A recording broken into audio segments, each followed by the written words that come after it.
Sheikh, on Twitter, someone asked you about the ruling, the fatwa of Sheikh Al Albani regarding not covering the face, covering the face not being obligatory. And you replied that other sheikhs like Sheikh Ibn Uthaymeen and Sheikh Ibn Baz gave fatwa that it is obligatory.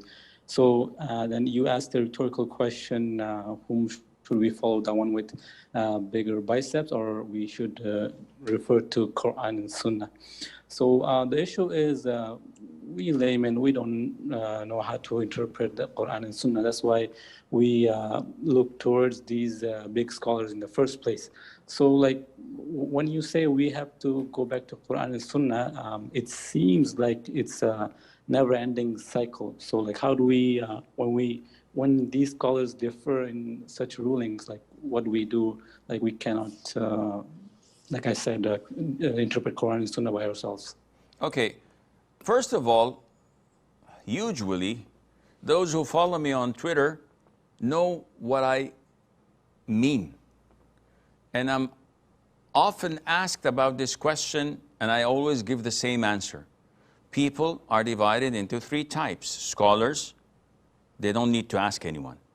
Students of knowledge, they don't have the knowledge of scholars, but they have sufficient knowledge to look into different views of scholars and determine which is more authentic than the other by implementing the criteria of Quran and Sunnah with understanding of the favorite generations. Number three are the laymen, whom you are referring to, who do not know how to implement the Quran and Sunnah as to filter the different views of scholars who have different opinions. So this is what I always reiterate and say over and over again. So when I say that who has the bigger biceps, for laymen, they don't know. And it's not by the size of the biceps that they can follow a particular scholar.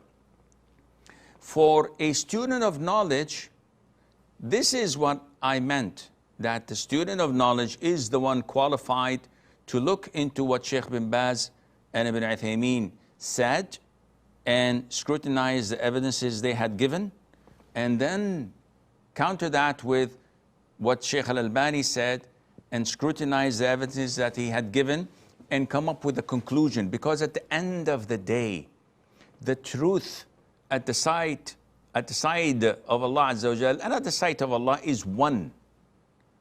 So there are no 2 or 3 opinions that are all correct at the side of Allah. It's only one that is valid. And the rest are different ijtihad. They might be wrong, they might be right. That's why Allah says in chapter 4, Surah An-Nisa, فَإِن تَنَازَعْتُمْ فِي شَيْءٍ فَرُدُّوهُ إِلَى اللَّهِ وَالرَّسُولِ. And whenever there's a dispute among you, refer it back to Allah and to His Messenger alayhi salatu wasalam, meaning to the Quran and to the Sunnah. So for you as a layman, you look for a trusted student of knowledge whom you follow and you trust his opinion, his moral conduct, his religious commitment, and the rest, and you follow him to guide you through this maze that confuses you but does not confuse him. And whatever he chooses and tells you that this is the most authentic opinion of scholars, you follow that, and then inshallah you'll be safe.